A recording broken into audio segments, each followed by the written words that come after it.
안녕하세요. 한국 슬로우 조깅 협회 정라혜입니다. 저는 피트니스를 운영 중이고요. 통증을 케어하는 운동법과 스트레칭 기법, 다양한 생활 체육을 지도하고 교육하고 있습니다.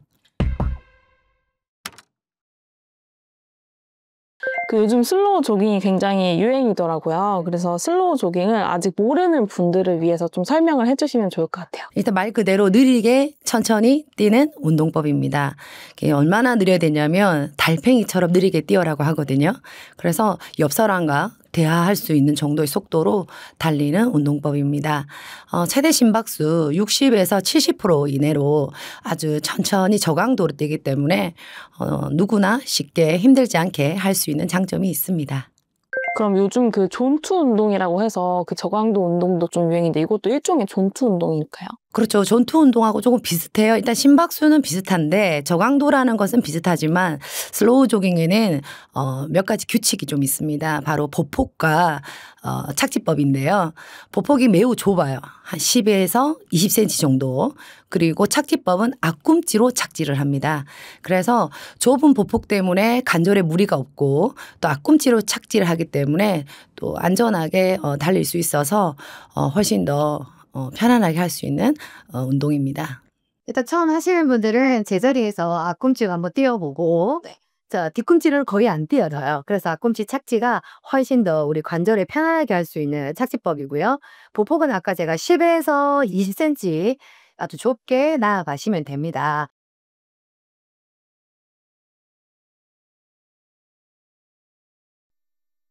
(10에서 20cm) 정도 보폭은 좁게 하시면 되고요. 발 소리가 거의 나지 않게 굉장히 가볍게 뛰어줍니다. 자, 걸었을 때는 다리에 별 느낌이 없죠. 지금 화면 보시면. 근데 뛰자마자 근육이 상당히 많이 움직이는 게 눈에 보이실 거예요.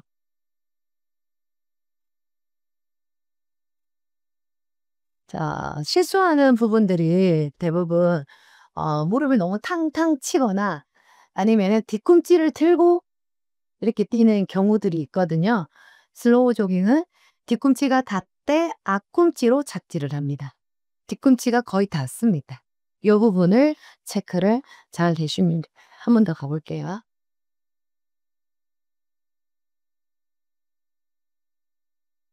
슬로우 조깅이 지방을 잘 쓰는 몸으로 만들어준다고 하더라고요. 그래서 요거에 대해서 좀 궁금한데 설명 부탁드릴게요. 운동을 처음에 이제 운동을 하겠다고 시작하면 좀 무리하게 자기 어떤 페이스에 맞지 않게 시작하게 되는데 그렇게 무리하게 고강도로 했을 때 우리 몸에서는 당을 에너지로 쓰게 돼요. 그 당은 일정하게 정해져 있기 때문에 쉽게 지치고 오랫동안 지속적으로 할 수가 없습니다. 슬로우 조깅 같은 경우는 지방을 에너지원으로 쓰면서 천천히 오랫동안 할 수 있고 또 오래 할 수 있으니까 지방을 더 많이 연소할 수 있고 또 좁은 보폭 때문에 근육도 훨씬 더 많이 획득할 수가 있는 장점이 있습니다. 그래서 처음 시작할 때 굳이 빨라질 필요가 없고 힘들 필요가 없다라는 거 이거 잘 기억하시면 될 것 같습니다. 사실 저희가 지방을 태우려면 숨이 반드시 차야 된다 이런 인식도 좀 있는데 숨이 안 차도 이렇게 빠진다는 게 가능한지 궁금합니다. 숨이 차고 힘들 때 우리 몸에서 대사하는 것과 천천히 했을 때 대사하는 게 조금 달라요. 그래서 오히려 처음 운동 시작하시는 분들은 천천히 하는 게 지방을 더 잘 태우는 속도고 강도이기 때문에 굳이 처음부터 무리할 필요가 없습니다. 아까 심박수가 최대 60~70%라고 하셨는데 요거에 좀 구체적인 수치를 참고하실 수 있게 계산법을 좀 설명해 주실 수 있을까요? 일단 말할 수 있는 속도로 대화할 수 있는 속도로 아주 천천히 뛰는 건데 개개인마다 조금씩 다 달라요. 어떤 사람은 좀 빠른 속도에서도 대화가 가능한데 또 어떤 사람은 매우 느린데도 숨이 차다든지 할 수 있어요. 그래서 일단은 시작하실 때 말을 해보는 게 가장 좋고요. 그다음에 요새는 러닝워치가 있잖아요. 그래서 러닝워치에서 130bpm 이하로만 달려보라고 지도를 하거든요. 그런데 난 너무 느리게 선생님 하는데도 심박수가 너무 높아요 하시는 분들도 걱정할 필요가 없는 게 일정 시간이 지나면 심박수가 떨어집니다. 떨어지면서 처음에 했던 페이스보다 훨씬 빨라져요.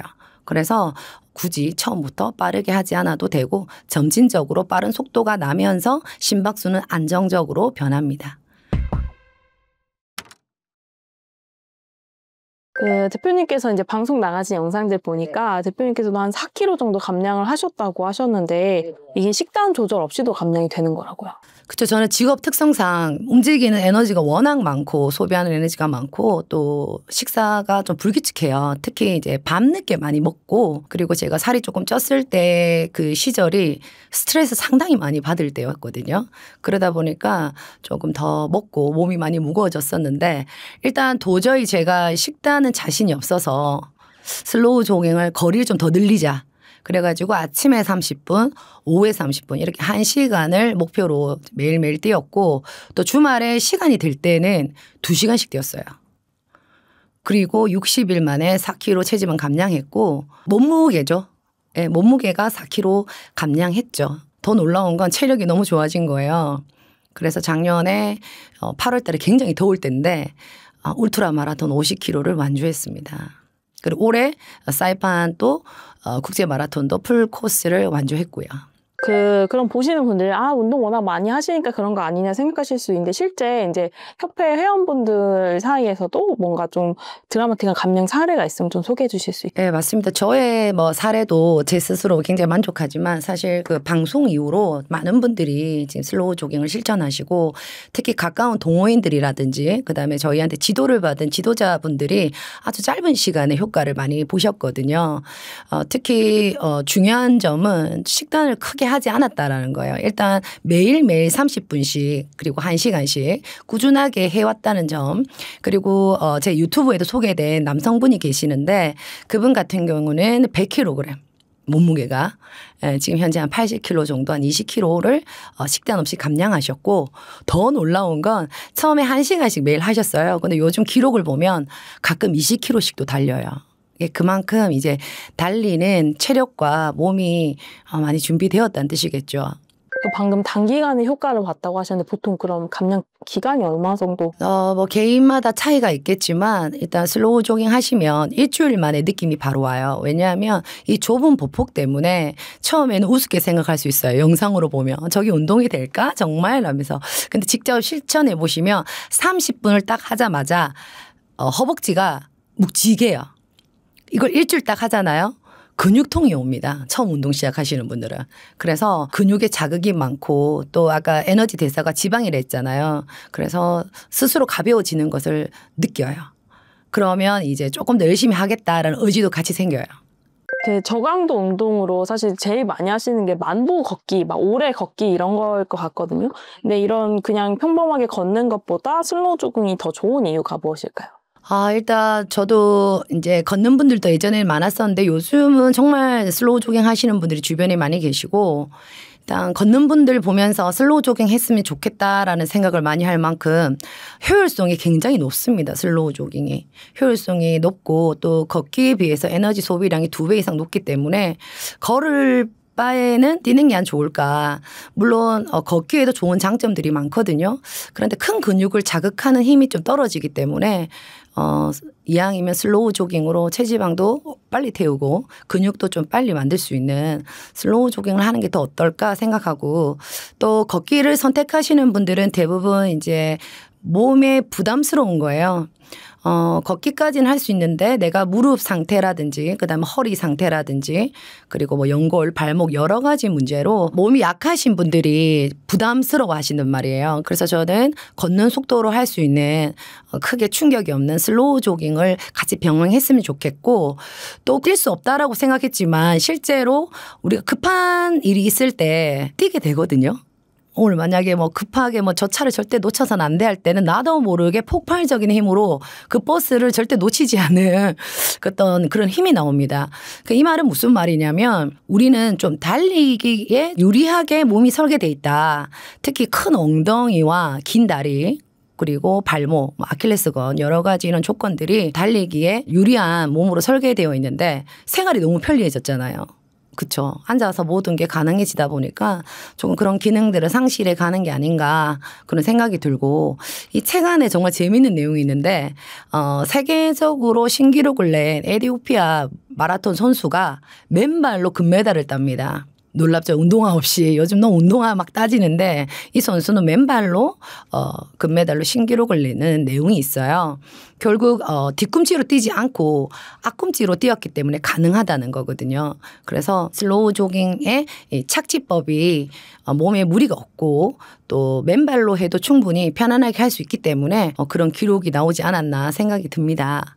운동하는 타이밍도 좀 중요한데 그 식후 운동이 좋냐 아니면 공복 운동이 좋냐 이런 궁금증도 많으시더라고요. 일단 저는 공복 유산소를 하는 편이고 이 공복 유산소를 하게 되면 지방의 분해가 활발해져서 효과적으로 지방을 에너지원으로 사용을 하거든요. 그래서 지방 연소 능력이 굉장히 탁월해져요. 그런데 공복에 힘드신 분들이 있습니다. 또 당뇨 있으신 분들은 한 1시간 전에 간단하게 드시고 하는 것을 추천드리고요. 또 슬로우 조깅 같은 경우는 식후에 바로 하셔도 됩니다. 심박수 한 40%로 정도 잡아가지고 아주 천천히 뛰시면 오히려 혈당이 높으신 분들은 도움이 되고 특히 당뇨가 있으신 분들은 식후에 슬로우 조깅으로 또 혈당을 조절할 수 있기 때문에 훨씬 편안하게 식사하실 수 있고 또 이렇게 자연스럽게 계속 슬로우 조깅을 하다 보면 근육이 만들어지잖아요. 체지방은 빠지고 그러니까 당뇨에서 조금씩 벗어날 수 있는 기회들이 생기기 때문에 일단 꾸준히 하는 것이 가장 중요합니다. 그 책에 보니까 식사 직후에 하는 건 좀 피하라는 말도 있더라고요. 조금 무리하게 뛰었을 때 이야기를 하는 것 같아요. 그래서 이제 밥을 먹고 바로 뛰면 이제 혈류가 내장으로 많이 모이게 되거든요. 그러면 이제 소화불량이 또 일어날 수 있겠죠. 우리가 밥 먹고 갑자기 뛰면 막 그렇게 되기 때문에 그래서 어느 정도 좀 소화가 되고 나서 1시간 후에 슬로우 조깅 하셔도 되고 또 만약에 식후에 바로 하고 싶다면 조금 더 느리게 뛰시면 됩니다. 요 슬로우 조깅의 다이어트 효과를 좀 더 높일 수 있는 식단 구성이 있을까요?